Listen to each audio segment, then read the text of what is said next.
Hey there, and welcome to the B2B Marketing Asia podcast. My name is Joe Escobedo, and like I said, a lot of exciting stuff going on today. My guest today is Melissa Chu, who is a social listening expert based in Southeast Asia. So, as the title suggests, we're going to be talking about all things social listening, Southeast Asia, particularly for local enterprises. Because previously we talked about it for multinationals, but if you're a local enterprise, how can you leverage social? How can you leverage social listening? So, if you are in that organization or are interested, stay tuned. We have a lot of interesting things coming up. So, Melissa, thanks so much for being on the show. Hi Joe, thanks for having me on today, and hi everyone who is tuning in this early in the day. Absolutely, it's our morning edition. So one of the things I'd love to get your thoughts on is obviously when we talk about Southeast Asian, there's a lot of discrepancies between each market. So based on your experience, what have you seen in terms of different maturities, in terms of adoptions of social listening in these across Southeast Asia? Well, for me, I've been in the social listening space for close to 6 years now. So I really started out in 2015. And within these 6 years, we've really seen that the space and the market for social media listening has evolved tremendously. So 6 years ago, the question was, what is social media listening? Or, how exactly does social media listening work? And today, the questions have evolved to, what kind of data can I get out of social media listening? How can I make the insights I get from social media actionable? And most importantly, how can companies like me, integrate data from social into all these other existing channels of information and data? Yeah. So the understanding of social media listening has evolved tremendously. And I would say like in a market as diverse as Southeast Asia, definitely the maturity is pretty much it pretty much varies across the market. So you have more advanced markets like Singapore, which is more in tune with the idea of digital transformation, data visualization, and all that. Then you have the upcoming markets like maybe perhaps Indonesia, Philippines, not in the same level as of advancement as the Singapore market, but companies there are actually picking up pretty quickly on the idea of social media data and integrating these real time insights into more traditional channels like market research and customer surveys. Yep. So that's pretty much how the landscape has shaped up for social listening in Southeast Asia.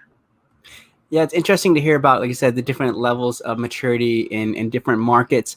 Now the question, like you said, is how can people actually leverage social media, get those actionable insights to drive business decisions? So Mhm. I'd love to hear more about your thoughts on particularly how local enterprises in Southeast Asia can do that. Yeah, sure. So I guess it's pretty obvious, to most people tuning in that the companies that stand to gain the most on social listening are companies that already have tremendous amounts of data or conversations happening around them. But the scenario is a little bit different for local companies because naturally, your local companies, they're smaller in size. The conversation is not as voluminous as an international MNC. So therefore, I think like for local companies, if you're looking to get into social listening, is to really keep an open mind to it. Have different approaches for as to how you want to approach data on social media. Yeah. So one example I like to quote is there are three broad levels um, in which companies approach social media. So the most basic level would be social media is a channel where I can engage my customers and my customers can engage back with me. So that's the most basic level. You have a presence on social media. The intermediate level would be, I want to take the conversations and data that customers have when they engage with my brand, and kind of form a 360 view of my customer perception, my brand perception, and even how I stand in relation to my competitors. So that is the intermediate level. The last and advanced level would be to see beyond conversations around yourself and your peers in the industry, and to see like based on conversations that consumers are having on social media, what are the interests among them, what are the upcoming trends that are not so much prevalent in the market yet, but trends that um, because of the amount of traction that is going on among netizens speaking on social media. How can I act on this, and how can I be the first mover to leverage these upcoming interests. So I say that don't just for companies that don't just look at like conversations by yourself, because like when people go online, like they don't go online to discuss companies or brands in a vacuum. They are most likely going online, to share experiences, to share their interests, to interact with their friends, try to get recommendations for other people on top of like going to your brand and engaging with you. Yeah, so I think that's the core thing to keep in mind when approaching social media listening and social media data. Yeah, absolutely. And in terms of your experience, where do you see most organizations in Southeast Asia? Which tier, the foundational, intermediate, or advanced level? I'll say that we are between the intermediate and advanced level right now. So a lot of companies, back in 2020 when COVID-19 hit, and then companies had to really respond very rapidly. Actually, like around the world, 51% of marketers or marketing leaders actually use social media listening to get quick, incisive data about their consumers. Um, and um, and social media data came in second to third-party consumer research. So you could see that how like real-time data actually became even more important, because like during the COVID-19 crisis, right, you see companies that were previously not digital having to pivot their businesses very quickly. So therefore I'd say that actually the pandemic did have a role to play in kind of like nudging companies towards the digital side of getting information. Yeah, absolutely. I think that's something we've heard in previous episodes. So we interviewed the general manager of Electrolux in the Philippines, which I can include the link in the show notes. But he was talking about the same thing. So obviously, a lot of the stuff they've been doing is moving more towards digital. They're focusing more on e-commerce. And as a result, social listening was a big part of how they stayed in touch with the consumer and find out what are they really talking about, what are their concerns. So they use that as a way to feed back into their products and then also into their marketing as well. So the two layers, intermediate and advanced, I'd love to hear both kind of strategies or tips you can use. So, for example, on the intermediate level, you talked about how you can build a 360 plan using social listening or social insights. Maybe we dive into that first, and then we can talk about more of the advanced stage in a little bit. Sure. So like, I guess in the intermediate level, companies will be most concerned about their brand reputation. Firstly, how people are talking about them, not just on their own social media channels, but outside of it. So we actually did a study of the e-retail industry a couple of years back in Digimind. And we discovered that up to 80% of customers who talk about brands on social media, specifically in the APAC region, do not actually tag the handles of the brands or use the hashtags. So there's actually about 80% of conversations or opinions or experiences that consumers are sharing about your brand that you are potentially missing out on if you are looking only at maybe like customer posts on your Facebook channel, or maybe tweets or DMs that are sent by customers asking questions. So really, like, I think being able to get that information from all channels, not only just the channels that you own, but on other channels like Twitter threads or forums, stuff like even blog reviews. I would say that falls into the intermediate level. And then not just looking at yourself, you also want to look at how your peers in the industry are doing again. So one example we like to share with our customers and users is brand reputation and online sentiment. So let's say, for example, if your company has around maybe 65% positive sentiment, so that seems pretty average on its own, because 65 is not too fantastic. It's not too mediocre either. But then if you were to maybe compare yourself to other competitors in your industry, and you see that maybe like the average online sentiment of your competitors is maybe 40% to maybe 53%. Let's just give a very rough range. So you can see that your 60 plus percent of positive sentiment is actually way better, or already above the industry benchmark. So again, like, putting your performance into context as well is also pretty important to see how you fare against your competitors, whether there are any unmet customer gaps that can possibly again move to capture that market share. Yeah, so I would say that would be the intermediate level for social media listening use. Yeah, you mentioned online sentiment, and I always thought that was an interesting one. I'm curious because we used to use social listening a few years back, And one of the challenges, particularly in Southeast Asia, is the younger consumers using different slang and different kind of, so the tone was difficult at the time. I'm curious, fast forward to now, how are different tools doing a better job at picking up sentiment, particularly when, it's difficult to understand the tone and slang and things like that? Yep. So I guess that recently, a lot of social media listening developers, have come to the realization though that language is so different across different countries. Even within Asia Pacific or like Southeast Asia, for example, different there are different words and different kind of slangs and tones that local markets can use. So in response to that, there have been things like features like natural language processing, even AI helping to automatically detect and sort different types of posts according to their tone and the sentiment. So I'll say that it's the approach to automatic analysis for sentiment behind posts and conversations, I think is pretty much more advanced than a couple of years back. Yeah, and you also have for example, again on like products like Digimize Social, for example, you're able to actually customize the tool to recognize certain specific keywords as either positive or negative, so that it actually helps you to get even more accurate picture of like how your brand is being perceived. Yeah. So again, another example, we actually had a brand that launched a new product, and then one of the key campaign terms was fire. So yeah, so in normal circumstances, the word fire has a negative connotation to it. But in this sense, in the context of the campaign, fire means people are actually talking about your brand. They're actually consumers are actually subscribing to the product positioning that your team is putting in. So based on that, the team was actually able to get a lot more accuracy out of their sentiment analysis. Yeah, no, I think that's a great example, like you said, involving the team, the humans who are actually going in there and saying, okay, this is a positive, this is a negative, feeding that into the algorithm such that it's a more accurate review of the online sentiment. So I think it's a beautiful example. Let's move forward to those in the advanced stage who really want to stay at the forefront of their industry. How can they do so using social listening?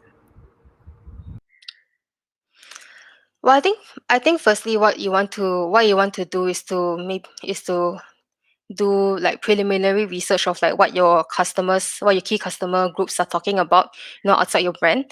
So again, like beyond your brand, what kind of interest do these customer groups have? Even what kind of personas are there? What kind of key personas are talking about your brand, or even like interest related to your brand? And then based on that, try to dig a little deeper into these profiles that are leading conversations or linked to many online conversations around your brand. See what are the common topics they are talking about, outside your brand on social media. So again, I think around early 2020, we ran a social listening study on the gaming and esports industry in Asia Pacific. So based on our analysis of top profiles that were discussing gaming and gaming tech on social media, we were actually able to find about five types of personas on social media. And we found that these personas actually have like very different interests. So you have people who post fan art about games. You have people who are actually professional esports players, and then you have people who are really just out there, to get the best gaming setup. Yeah. So based on these personas, like we're able to see, what kind of interests they have, and then based on these interests, we're actually able to find out, how gaming companies could actually tap into this interest. Yeah. So this is just one example, of like looking beyond like what people are saying about your brand, and finding out more about the people behind these conversations. Who are these people? What are they interested in? What are the things that they want or need that is not being met by maybe you or your competitors, or maybe even like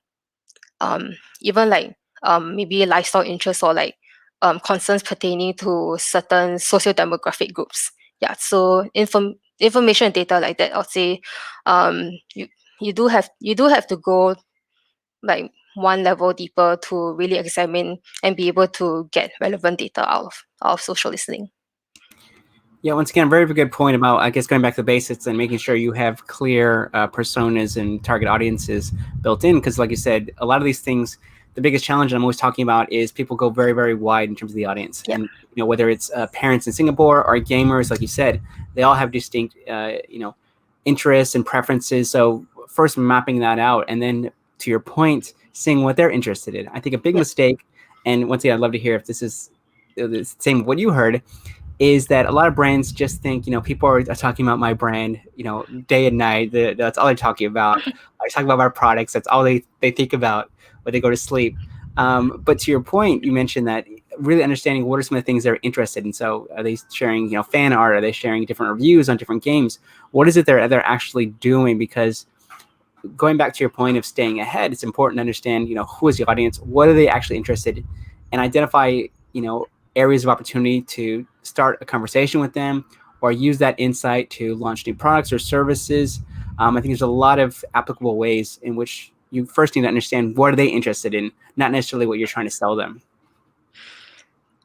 Yeah, I totally agree with you on that, because like if you were to look back, if you like any of you were to look back on your own social media profiles, how many times a day do you actually talk about a brand or experience? So yeah, that kind of content versus like other like daily updates or like conversations with your own friends, probably in the minority.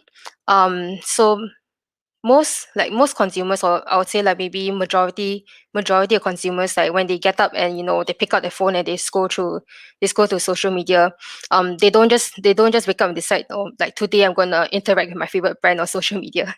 Most of the time, the drivers for people to interact with different brands is to either most commonly to share a complaint, just give their friends and family a heads up, hey, like this brand or product is not really good, you might want to avoid it.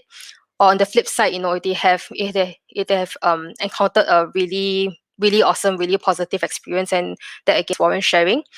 Those are the two key drivers of people actually talking about brands or interacting with brands on social media. But most of the time, when you go on social media, it's really not to interact with brands. It's more to partake in the online communities you are part of, and also to have conversations with people in our personal network. Yeah, which is why it's really important for brands to kind of find out more about the customers that do post about them. What drives them, what keeps them going at any given part of the day, and try to see how can they actually marry their brand or their experiences or their products with these interests and needs that uh, do occupy like majority of people's minds every day. Yeah, absolutely. There's two other opportunities that I'd love to get your thoughts on. One of which is getting social insights as a way to spark new product ideas or services. And I use this all the time. I'm constantly Mhm. polling my audience to find out, okay, what type of courses would they like? What name would they prefer? Even naming this podcast, I polled the audience to see which one they liked, and this one was the most votes. So here we are. So that's one. And the second one, which I think a lot of people are trying to do, is find brand ambassadors. Mhm. So going back to your point of people who are talking positively about your product, how do you get in touch with them and hopefully bring them into the fold such that you're leveraging their positive sentiment, and hopefully if they have a following and so on, and turning them into brand ambassadors. So two different opportunities. I'd love to get your thoughts on each one. Yeah, sure. So I will talk about the product development side of it first. So I'm sure, as you know, that the best insights that you can get are from the ground itself. So really finding out about what consumers are chasing, what features they prioritize when they purchase from different brands. Um, there are a couple of ways that brands can go about doing this. So you have your more traditional approaches, which is like your customer surveys, focus groups, all these market research type of things. And then you have social media listening, which is a way of getting tapping into public conversations, that are spontaneous, that are real time, that are very honest. And brands can actually use these two channels to actually complement each other. So we have had agencies that actually did background research on their customers on social media, based on what they were speaking about on social media, and then using these conversations to formulate questions for their survey groups. So that was one use case, like building foundations for your more formal channels of research. And then another pretty interesting case was that we actually had a client, Asus in Taiwan. So Asus wanted to develop a new smartphone, that could compete with other brands like iPhone and Samsung. And what they did was that they actually went on social media and then went on Digimize Social to find out, what features that consumers were talking about the most. And they actually found out that the camera phone is actually the most discussed feature. So consumers were actually like comparing, which phone models actually had the best resolution or the best inbuilt camera. And based on these insights, the Asus product team actually developed um, the Zenfone S or the Zenfone S5. I can't remember the exact product name, but they actually developed the new phone to prioritize the inbuilt camera and get more advanced features on the camera. And then in the launch campaign, right, the the angle that they went for was really just was really emphasizing on the performance of the inbuilt camera. And they actually got even actually got like professional photographers to come and share how the new Asus phone could actually help them to take really beautiful pictures on a smaller model as compared to a full camera. Yeah, so that's one way of going about boosting your product development and being able to deliver a product that your customers really want. Yeah, so that's on the product development side. On the brand ambassador side, so as you know, like part of the post purchase cycle is to identify customers that are continuously advocating for you on social media. So we call these people brand ambassadors because like they're really pushing your products to their friends. So you definitely want to keep these customers on your site, long after they purchase the last product from you. You want to keep them coming back to buy more from you, and you also want to keep them, driving your brand presence with their friends and family. Yeah. So how we can go about identifying brand ambassadors on social listening, is to again look at the people that are leading conversations with positive sentiment on your brand. See who are the kind of people that they are actually reaching to their recommendations and their reviews, and let's see, like, how are they linked to other people who are talking about your brand or who have purchased from your brand. Um, and then after that, you can possibly reach out to them and say, hey, like, we noticed that you're really pushing for us. Would you like to join our ambassadors program? And also constantly keep them rewarded, so that you are able to build these relationships. Yeah. Um, yeah. So, and I also say it's pretty important to identify whether these ambassadors are relevant or suitable to work with you. So relevant meaning, are the people that are speaking to, like, are they customers that have never been reached by your brand before? So if yes, then yeah, definitely they would definitely be a good fit. Yeah, very, very, very good point. And I think it goes back to authenticity. I mean, I get a lot of requests to promote different products or services, and sometimes they are sponsored.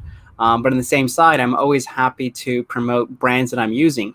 So I think Prezi Video is one that I did recently, which I think they have a great ambassador program.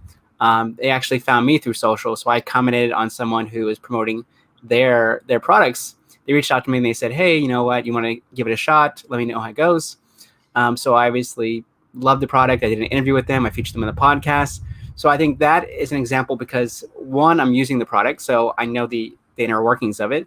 And also I'm enthusiastic because I know the power behind it. I know how interesting and fascinating it is. So I think those, for me, serve as more passionate or more impactful brand ambassadors than trying to just put your money behind, influencers and things like that. Yeah.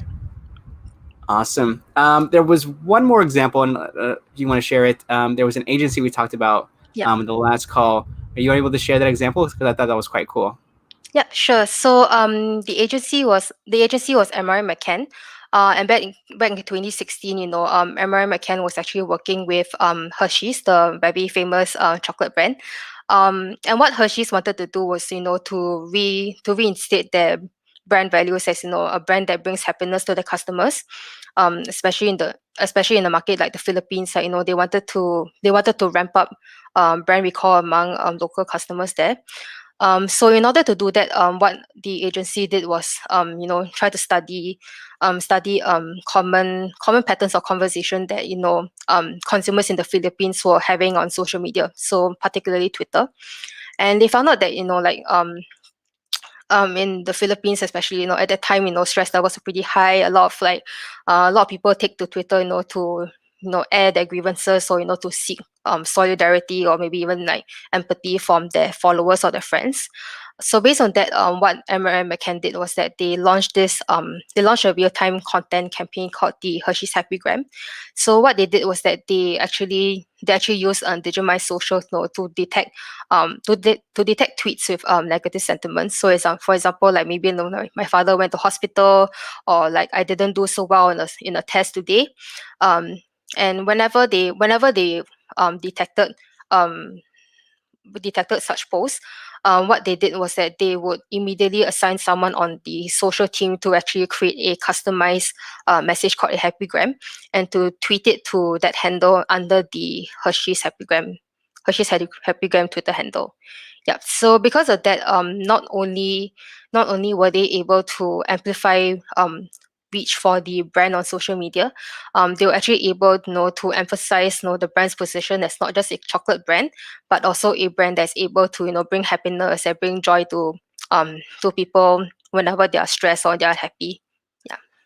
Yeah, no, I think it's a great example that ties into, I guess, the brand messaging, what it stands for, and bring it to life. Because a lot of brands, they just say it, they always tell it, but I think showing the people kind of what that means in an interesting way, I think has a much bigger impact. So thank you so much for sharing that story, Melissa. Really, really appreciate it. So many good insights today. I guess the last question I have for you is, how can people get in touch with you to find out more about you and what you're up to? Sure. So like, if you want to talk more about social media listening, you guys can reach out to me on LinkedIn. My name is at the bottom left corner of my image right now. So you can just search my name on LinkedIn. Just drop me a request, and then maybe we can, see, um, share more about social listening, and see, like, how can it possibly help you with any of your business needs. Yeah. Thank you so much, Melissa. Really, really appreciate you being on the show today and sharing all your insights. A lot of really practical stuff in here. So thank you so much for that. Thank you for having me today, No and worries. gave me the opportunity to share about social listening. Yes, and no, absolutely. Always glad to have you on. If you're watching or listening to this, do feel free to share it with all your colleagues. A lot of good practical tips in here. So thank you guys so much for watching and listening. Stay safe, take care, and we'll see you next time. Bye, guys. Bye.